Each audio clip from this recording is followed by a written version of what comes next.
Hello and welcome to a short presentation from the Specialist Weight Management Service. Is bariatric surgery right for me?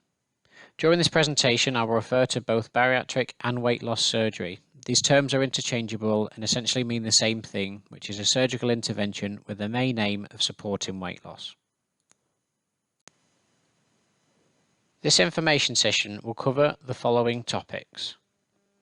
We will look at some of the most common weight loss surgery procedures completed in the UK, the risks and benefits of the different types of weight loss surgery, what weight loss can be typically expected from the different types of surgery, a look into how weight loss surgery can impact upon people's psychological well-being, and a brief look into how can you start to prepare if you're considering weight loss surgery as a potential treatment option. Now, when we complete the session face-to-face, there's normally an opportunity to ask questions during and afterwards. Now, obviously, at the moment, unfortunately, that's not possible. So, if after this presentation you do have any questions, please feel free to contact our service and we will get back to you as quickly as we can. So, what actually is this session?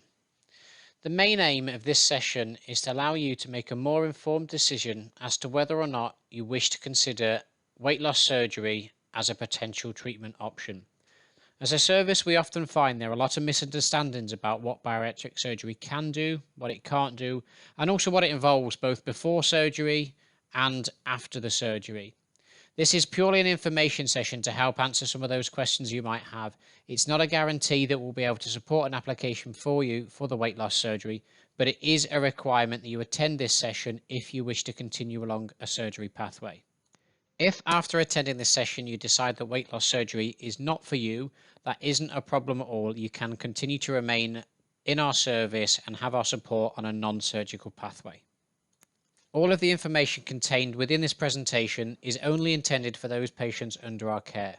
So please do not share or reproduce any of the content of this presentation without gaining prior consent in writing from our service. Thank you. So you may be aware that there are numerous different types of bariatric procedures available. So the ones that we're going to focus on today are the ones that are more commonly done with NHS funding.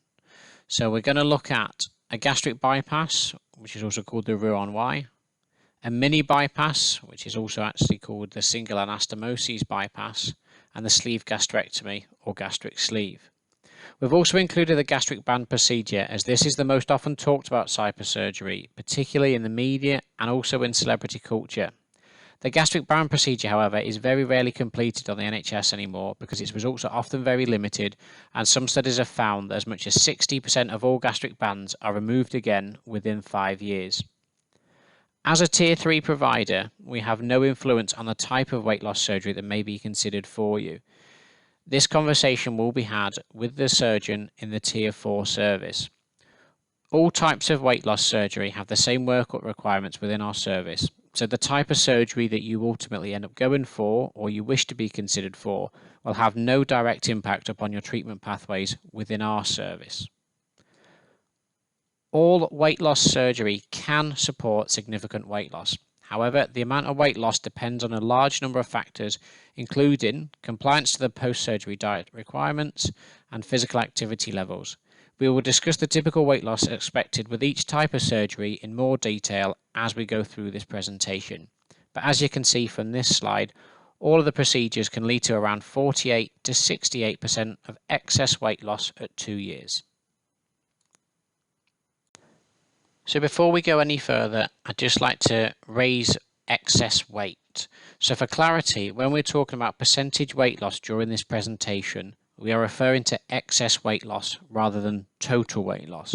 So if any of you have read up on bariatric surgery, you may have noticed that surgeons of research papers generally talk in terms of excess weight loss, or EWL. So simply put, excess weight is the amount of weight you carry over and above a healthy BMI. A maximum BMI in the healthy range is 25. So the patient here is 5'7" and weighs 23 stone 8, or in metric terms 1.7 meters and 150 kilos. So his current BMI is 51.9 kilograms per meter squared. This means that our patient here, George, is carrying an excess weight of 12 stone 3, or 77.75 kilos. So if we look at the average weight loss achieved with a gastric band, which is around 40%, in this example, our patient would be expected to lose around 5 stone or just over 30 kilos. Now, whilst 30 kilos or 5 stone might sound a lot, unfortunately, this would still leave him with a BMI above 40, which means he would still be classified as having morbid obesity and would therefore still be very high risk for obesity-related comorbid conditions such as coronary heart disease, stroke, type 2 diabetes, and high blood pressure. This is one of the reasons why the gastric band is generally not completed on the NHS. So, moving on with the presentation.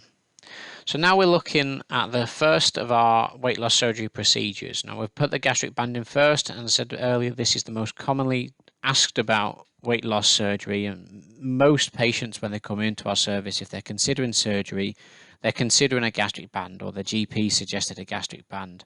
So we're going to have a look at what this surgery actually involves, and then some of the pros and cons of the gastric band surgery. So in these two pictures, you'll see normal anatomy on the left, and then on the right is the picture how it looks after the band has been inserted. So you'll notice that the band creates almost an hourglass type shape, with the stomach being made into a smaller pouch with this constrictive band that's placed around the upper portion of the stomach. So in this type of surgery, nothing is cut, stapled, or removed from the body, and food and drink flows through as it would normally. The band itself is made of plastic and has an inflatable inner ring that's filled with saline solution. There is a small port that sits just under the skin attached near the rib cage.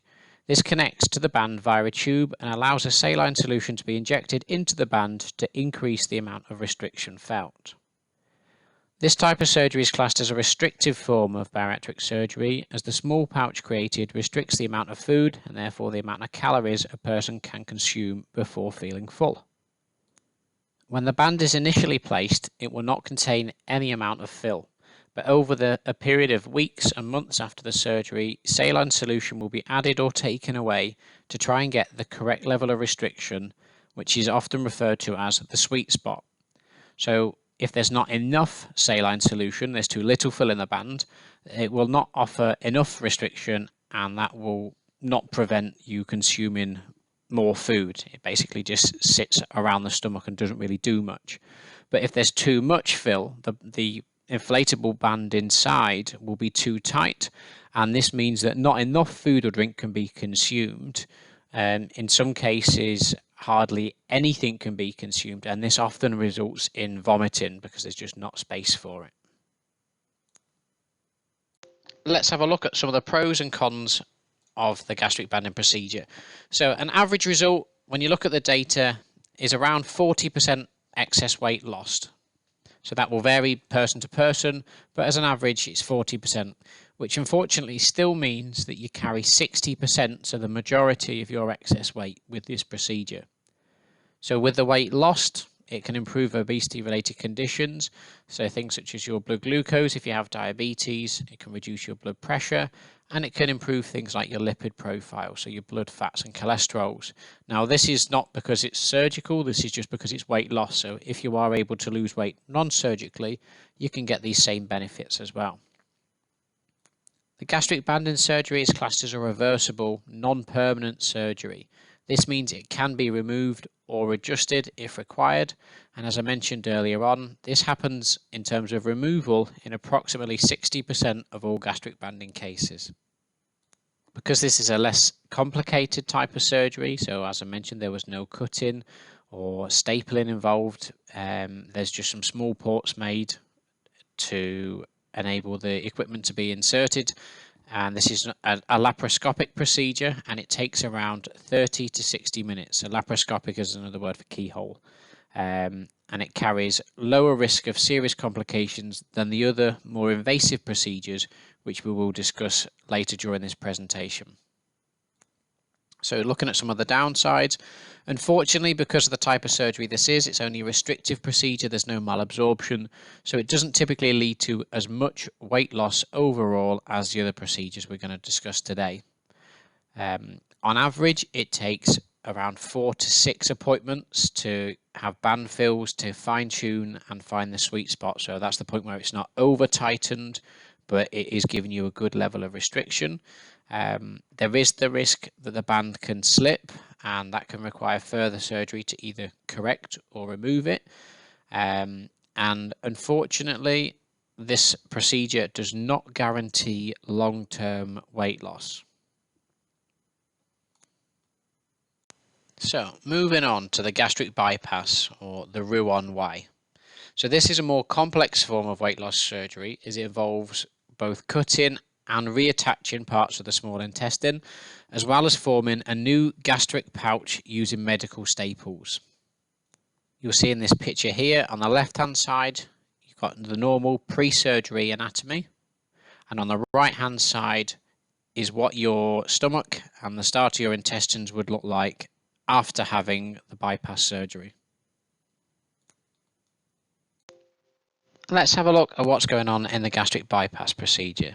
So even though this is a more complex and lengthy surgery, it's still completed via keyhole or laparoscopically.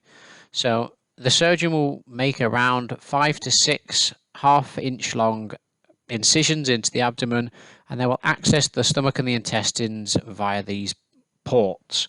So first of all, using surgical staples, the surgeon will form a new stomach pouch measuring around the size of 1 measuring cup. Then the intestine is cut between the duodenum and the jejunum, and the jejunum is reattached to the new stomach pouch. This reroutes the food, which will now bypass the old stomach, so no food will go into what was your stomach. The duodenum is then reattached to the jejunum. Now, the duodenum is normally where quite a lot of the nutrients from your food are absorbed. So, as post-surgically, the anatomy is that the food will pass through the gastric pouch and into the jejunum. So, there's no food goes into the old stomach. Then the gastric juices still go into the old stomach, but they go through the duodenum without any food in there to mix and absorb, and they'll join the jejunum at the later date. So there's actually 2 things here that are being bypassed. There's one, which is the old part of the stomach, because there's no food going into that, and then the duodenum is being bypassed in terms of the food and the digestive juices are not mixing there. They're mixing later down in the intestines, which significantly reduces the amount of absorption that can occur. So let's have a look at some of the positives and negatives of the gastric bypass procedure. On average, with this type of surgery, people lose around 60 to 80% of their excess weight. Some people, however, can lose more than this and can return to a BMI range below 25, which is the healthy BMI range. Because in this procedure there's 2 parts, there's the restriction with the formation of the new stomach pouch, meaning you can only consume around 5 to 6 spoonfuls of food before you feel very full, which obviously significantly reduces the overall calorie intake that you can consume. However, on top of that, there's also the malabsorptive side, which is because the digestive juices no longer mix in the stomach, so the digestive juices only mix with the food further down the intestines, which reduces the amount of energy and nutrients that can be absorbed from the food that you do consume. This can support quite rapid weight loss and is not uncommon to be around a stone or more a month for around the first 6 to 12 months post-bypass surgery. As with all these procedures, the weight loss can support an improvement to obesity-related conditions such as blood glucose control and high blood pressure. With the gastric bypass, anatomically, it does affect the body's systems and can also cause the remission or at least the significant reduction in diabetes medications for those who have pre-existing type 2 diabetes. On the downside, because this is a more involved and complex procedure, the gastric bypass carries a higher risk of serious complications than all the other types of surgeries that we are discussing today. However, the overall risk of death within 12 months post-surgery is similar to that of a hip replacement, so still relatively low risk. After you've had the surgery, you should expect to stay in hospital for at least 1, possibly 2 nights following the operation, although in some cases this can be longer, for example if there have been any complications during or after the surgery. Unlike the gastric band, this is a permanent procedure and can't be undone. And due to the nature of this surgery, because there's both restriction in terms of the amount you can eat and malabsorption in terms of the amount of nutrition that you actually can absorb from the food that you do eat, they are responsible for higher risk of nutritional deficiencies than the other types of surgery that we're discussing today, and they will require lifelong vitamin supplementation. The gastric bypass, although it can support significant weight loss, it does not guarantee that you will not regain weight at a later date.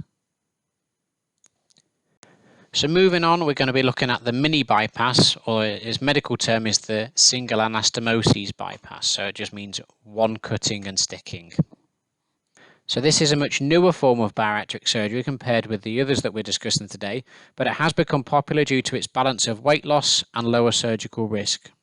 The mini bypass shares similarities to the Roux-en-Y and the sleeve gastrectomy, which we'll be looking at after this.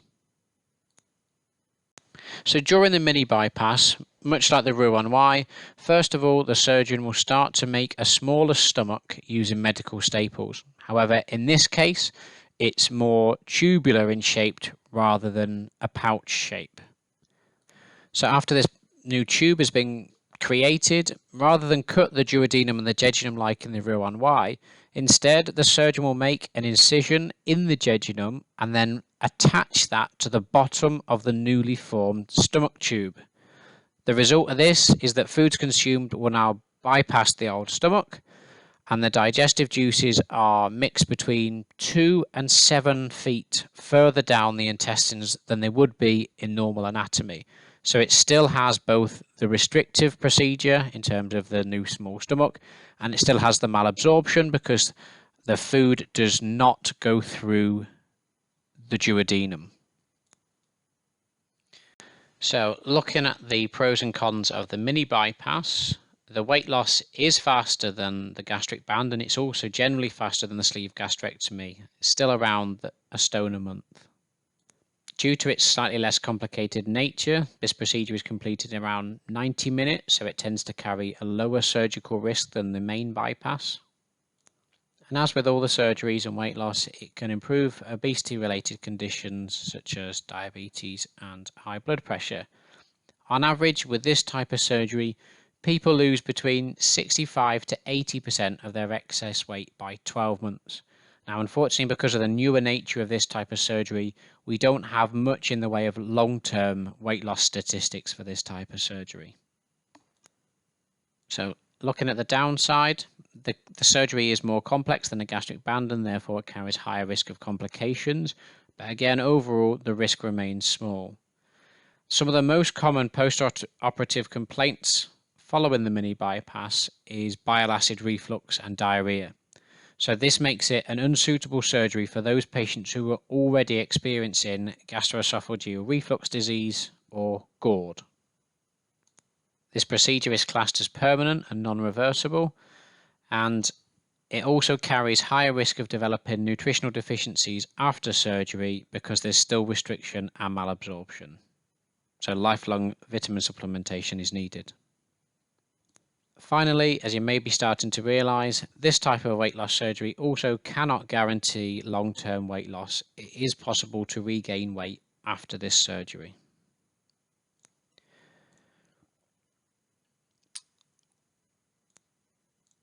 So moving on to the last type of surgery which we're going to discuss today, the sleeve gastrectomy, which is also known as the gastric sleeve. Now looking on the left-hand side here, you've got usual anatomy, and on the right-hand side, the post-surgery anatomy. So in the top right hand corner of this slide, you will see the post-surgery anatomy. So using surgical staples, the surgeon forms a new sleeve-like stomach shape, removing around 3/4 of the original stomach from the body, which is why it's called the gastric sleeve. So the nutrients in this surgery are absorbed in the normal way. There's no bypassing. They just mix in the stomach and are absorbed through the duodenum and the intestines as usual.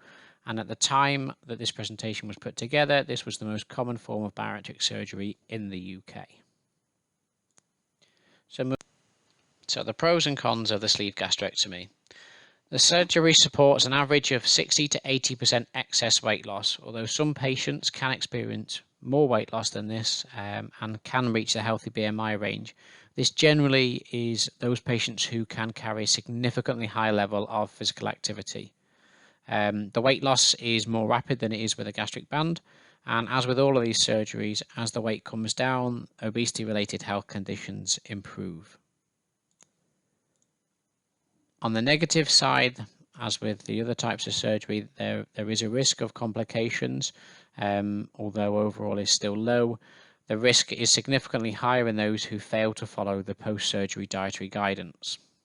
So that's generally people who try and skip stages or don't listen to their stomach telling them that they are full. This surgery is also a permanent procedure, so actually 3/4 of the stomach is taken out of the body and removed, and that obviously cannot be reinserted at a later date. You'll need a couple of nights in hospital normally after this type of weight loss surgery. But the downside to this type of surgery as well is that the sleeve can and will stretch over time. Now, how much it stretches depends on how strict the person is with their post-surgery diet. So those who rush through the stages or those who override their fullness feelings will stretch the sleeve more quickly. And as the sleeve stretches, it means you can eat more food before you feel full, which will then cause more stretching of the sleeve. And then the amount of you can eat becomes greater and greater. And so, as with the other types of weight loss surgery, it cannot guarantee long-term weight loss. So this slide is a comparison of weight loss achieved through the different types of weight loss surgery.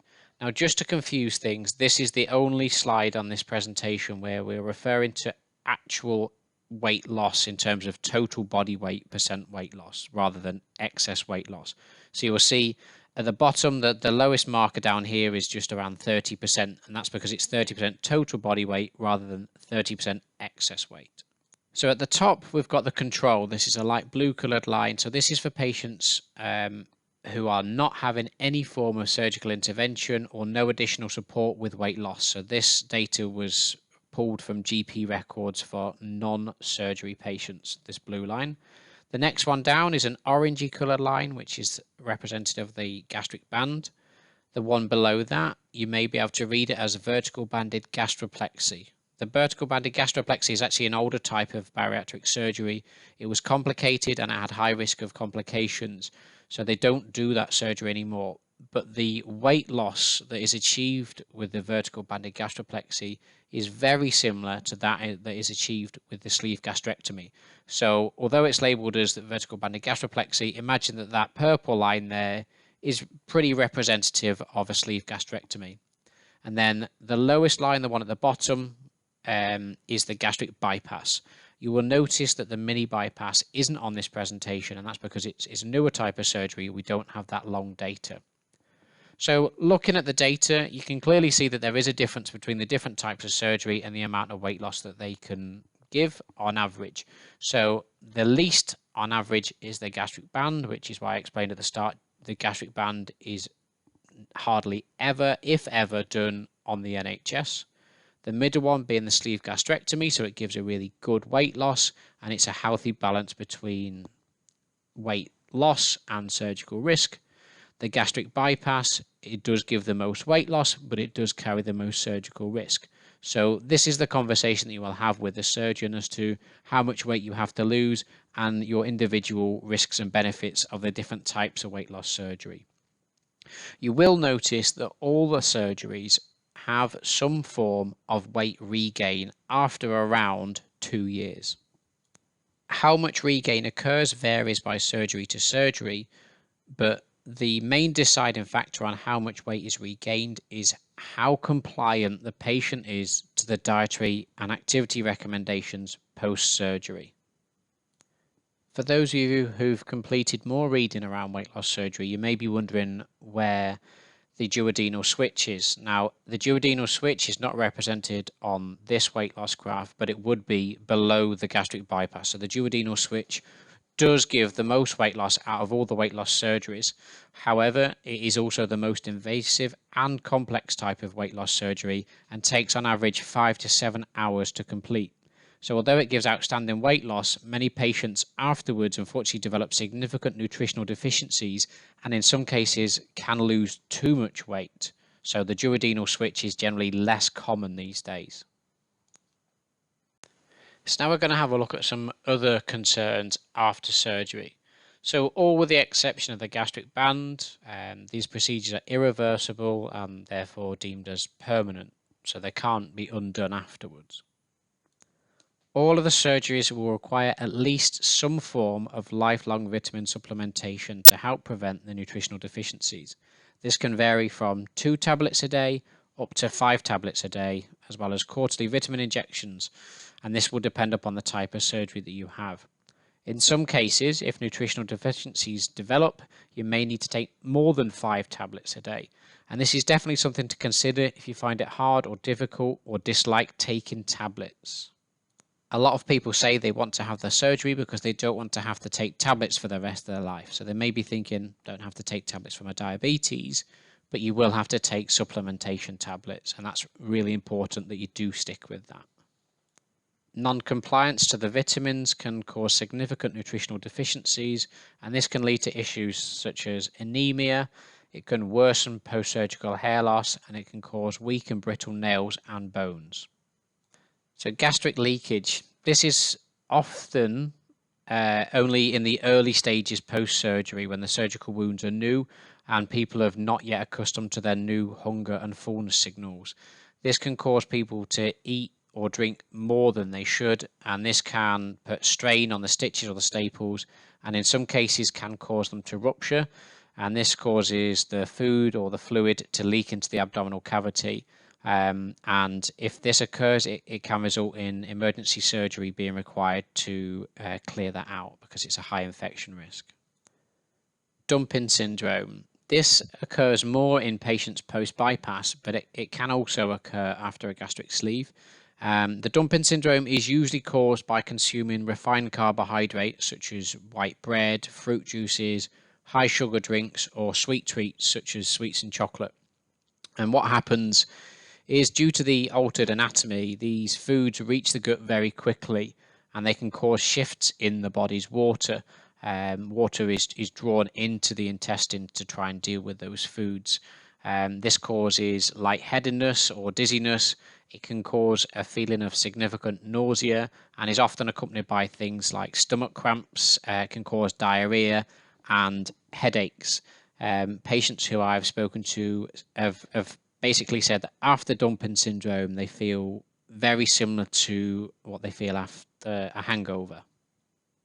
So indigestion and reflux can be common after bariatric surgeries, and most people will find that they are unable to tolerate certain foods even several months or years after the surgery. They do vary by person to person, but generally they are typically things like tougher meats such as beef or lamb, although in their minced form they're generally well accepted. And some people can find that fatty foods or spicy foods can cause stomach upset, even if it didn't prior to the surgery. Weight regain. You may well have noticed as we've been going through that none of the surgeries we've discussed today can fully prevent weight regain. And I think this is one of the most common misconceptions about weight loss surgery. Most people say they've lost weight in the past and they can lose weight very well, but they can't keep it off, and that's why they need surgery. But unfortunately, any weight loss surgery does not guarantee that you will always maintain the weight that you have lost. Sticking to a healthy post-surgery diet, as well as being as physically active as possible, will help keep the weight off in the longer term. However, if portion sizes increase significantly or activity levels are low or they drop, it is possible that you can regain all of the weight lost, and I have seen it where people have lost upwards of 100 kilos and they've regained all 100 of those kilos and more. And this is why in our service, one of the main reasons we focus on the importance of demonstrating you can make and maintain changes that support weight loss before we can support this application for weight loss surgery, because we need to know that these changes that you can make, that you can maintain in the long term. And that's why we don't go down the dieting route. Diets, generally, you're on a diet and you lose weight, or you're not on a diet and you regain the weight. So we try and move away from that whole dieting approach so that just your general day-to-day eating style and activities can support a longer-term healthy weight loss.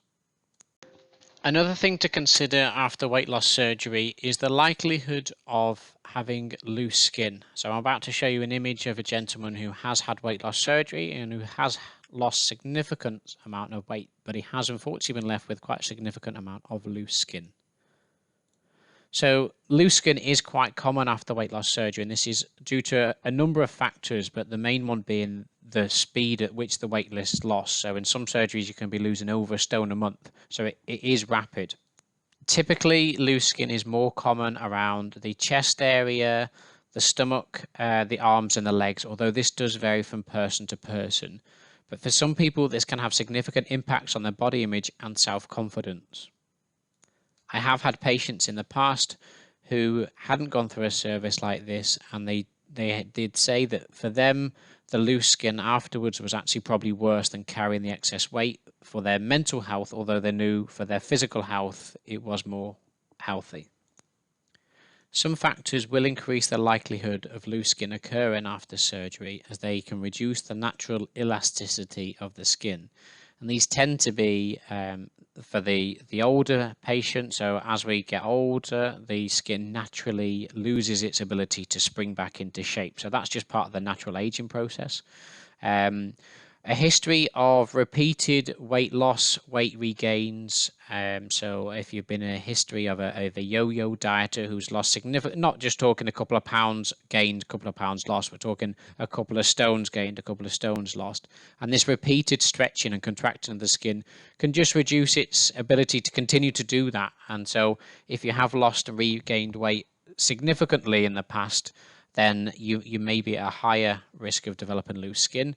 And if you have been a smoker in the past, so smoking damages all organs, including the skin, and if someone has been a smoker in the past, there is a higher chance that they will have loose skin after rapid weight loss because the elasticity in the skin has been reduced. And if you are currently a smoker, you will need to quit before you will be considered for NHS-funded weight loss surgery. The reason for this is smoking can reduce wound healing and increases the risk of surgical complications. The surgery teams do test for this, so they use a carbon monoxide breath test, and if you test positive or your levels are too high, the surgeon will cancel your surgery. So if you are considering weight loss surgery as a potential treatment option and you are a current smoker, I would strongly recommend that you contact your GP or local smoking support team and ask if they can help you with that. There are some things we can do to try and minimize the likelihood of having loose skin.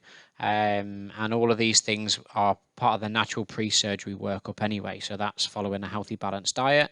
If applicable, stop smoking, as this is essential for surgery. Staying well hydrated.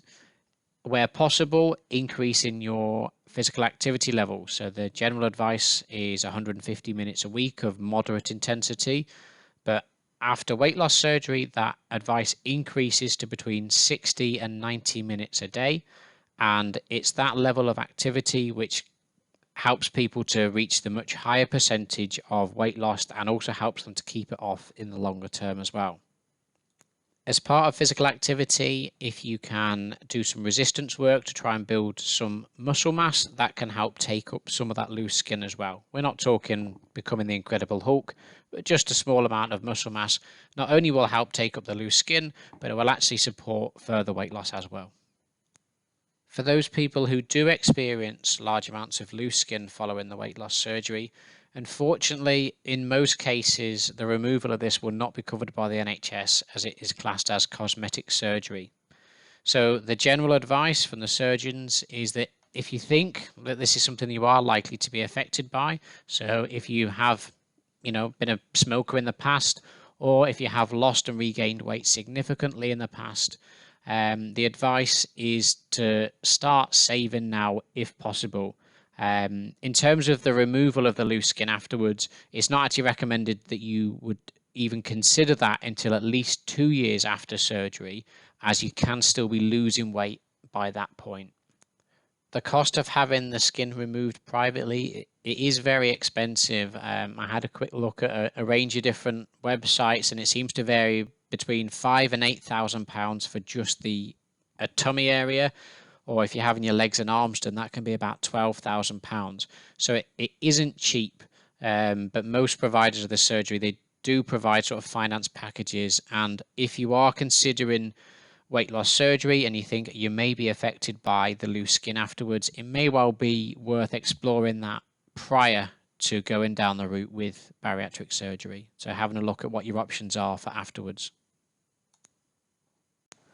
One of the more overlooked aspects of the bariatric surgery is the psychological impact that it can have on people.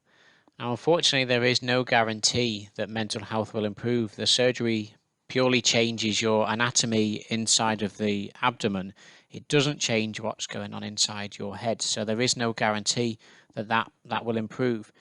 The social aspects is something that people maybe don't think about until they end up in the situation. So if you imagine that post-surgically you can only eat a very small side plate's worth of food.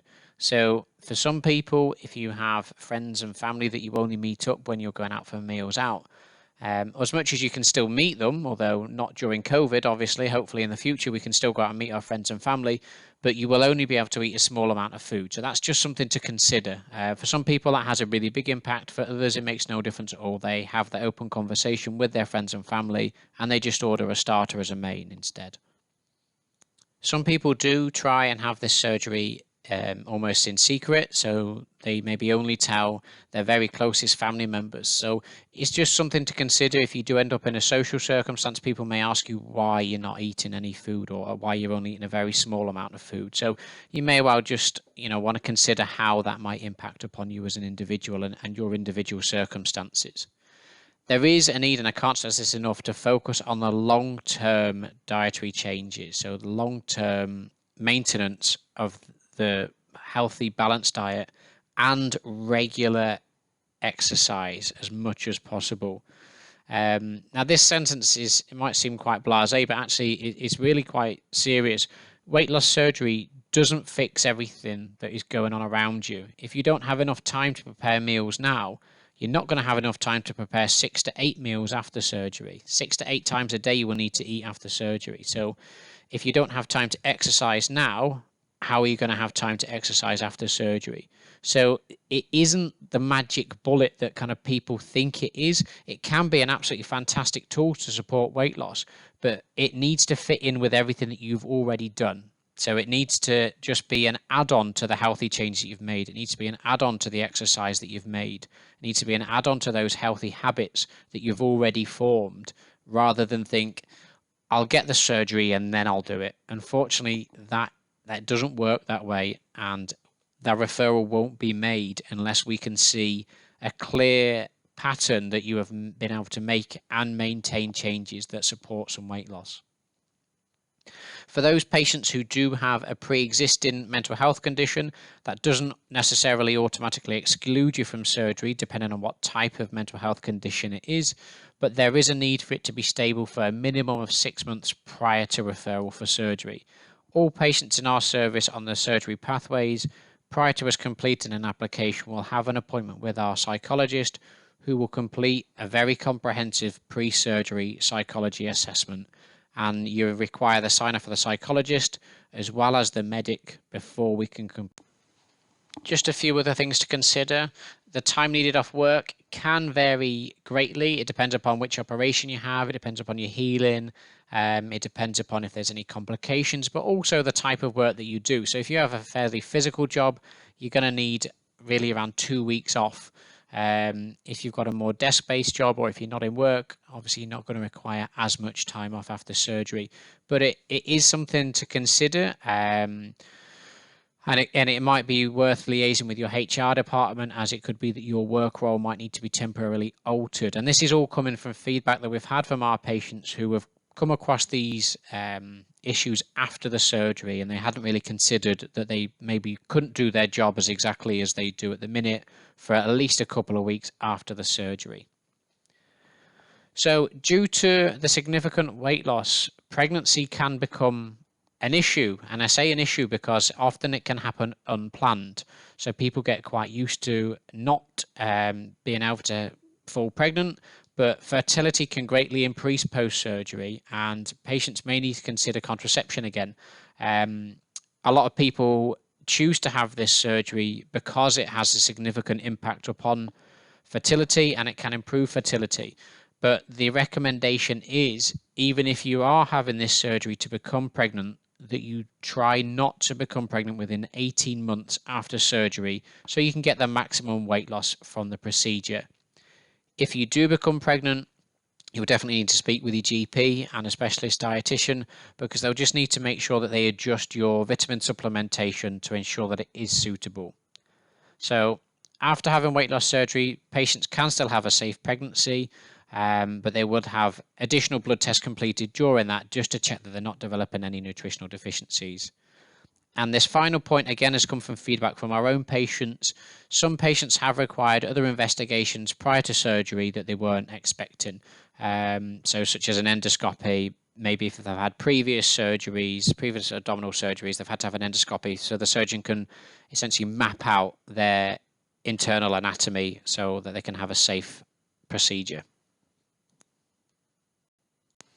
So coming towards the end of the presentation now, we'll be looking at how we should prepare. So as I spout out fairly conclusively, if you are smoking, you will need to stop smoking if you wish to be considered for NHS funded surgery. Ideally complete our Eat Well education course. All patients on the surgery pathway will have some one-to-ones with a dietitian. They'll also have a pre-surgery psychology assessment. Their case will be discussed by the team, and the team will agree on whether or not we feel that you are a suitable candidate, whether you've met the criteria, and whether we can go ahead and fill out your application for surgery. So that will to show that you have made and maintained lifestyle changes, that your portion size is okay, ideally looking at mindful eating, which will be explained to you in our groups. This is a strange one, but avoiding drinking with meals. So post-surgically, because of the reduced size of your stomach, you can't eat and drink at the same time. The recommendation is to keep drinks and meals at least half an hour separate. So if at the minute you only drink at meal times, that's going to be a behavior you'll want to start practicing changing prior to us talking about it, when we're doing your application. You'll need to be able to keep your drinks and your meals separate, or at least be drinking at other times of the day prior to surgery. And the bottom one, avoiding weight gain. This might seem flippant, but unfortunately, if your weight is increasing, you will not be a surgery candidate. So some patients say, well, if I could lose weight, I wouldn't need the surgery. While as much as we do understand that, if you are gaining weight, it shows that something is not properly controlled. And that means that the surgeon, they just wouldn't accept the application. They just reject it and send it straight back. We need to demonstrate a minimum of 5% weight loss in our service before we can even consider an application for weight loss surgery. Ideally, what we want to see is a nice downward trend of weight loss. So that shows that you've made and maintained changes, that things are going in the right direction already, and surgery is an add-in to your weight loss. It is not a catalyst for going from gaining weight to losing weight. And that isn't us as a service that's saying we need to avoid weight gain and show weight loss. That's actually the surgery providers themselves. If we tried to do an application for you while you were gaining weight, it would just be rejected and sent back to us. So as I said at the start, this isn't a comprehensive look at the pre and post-surgery dietary requirements. That's completed at the next surgery education session, which will be done much later down your journey. But just as a really brief insight, what we've got here in front of us is what would be deemed as a sort of standard portion of spaghetti bolognese, although I would say it's definitely missing out on the vegetables. So it's around 600 calories, which is roughly what we aim for a main meal of the day. So that's a pre-surgery meal size. After weight loss surgery, that's going to be looking at the sort of portion size that you will be able to manage. Now, that's not straight away after surgery. That's after you've gone through the whole texture modification stages. So it's like weaning a baby. It's very similar. So you'd start off with a liquid diet, you'd move on to a pureed diet, a fork mashable diet, and then eventually, after a number of weeks, you'd return to normal diet, but very small portions. And this picture is just an indication of what your portion size will look like after weight loss surgery. Now, you will still feel that you've had a large portion, and that's where in the early stages after surgery, that's where people can come unstuck a bit. Their brain is telling them that no way is that enough food, but their stomach is telling them definitely that's enough food, you're full. And it can be quite a battle to override your brain and how we see food, because we've been doing that for many years. And now all of a sudden our stomach's telling us you've eaten 5 spoons, you're full. And so it's really important that after surgery we listen to those hunger and fullness signals. So looking at the next one, again, the standard size evening meal around the 600 calorie mark. Again, I would say if you're looking to support weight loss, which most of you are, then there should be only half that amount of rice, and the rest of the rice should be replaced with vegetables, and there should only be half the amount of curry, and again that half should also be replaced with vegetables. So ideally a plate is 1/4 meat or protein, 1/4 carbohydrates, and half would be vegetables. So overall that portion isn't a great one, but in terms of size it gives you an idea. So going on to after weight loss surgery, that would more be the portion size that we would expect. And again, it's around 5 spoons worth of food. And the order you would eat that in would be the meat first, then the vegetables, and then the carbohydrates. Although again, obviously, this one doesn't have any vegetables with it. Finally, we've included this one at the minute of time of recording. It's now November, so we are heading towards Christmas. But this is just to show that, you know, even on Christmas Day, you are still only going to be able to have very small portions. So there's 2 things to note here. One is it doesn't look great, but second of all, that very small amount of Christmas pudding is 500 calories, and that's before we add any form of cream or ice cream to it. But after surgery, it's going to look more like this. It's going to be around 1 to 2 spoons worth, and that is a very small portion, but this goes to show that even on Christmas Day, you still have to stick with those small portions. There are no days off. You don't get your birthday off, unfortunately. You don't get Christmas Day off. Each and every day, you have to stick with 5 to 6 small meals. Now, the dietary side of things will be covered a lot more at the other surgery session, which is done after around 7 to 8 months within our service. You would attend the second session, which gives you a lot more information about things like the liver shrinking diet, the gradual texture modification after the surgery.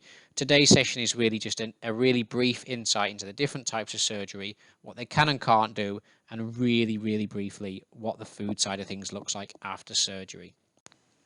So the take-home key points from this presentation: surgery is most definitely not the easy option. It is not a cop-out. It is not a cheat.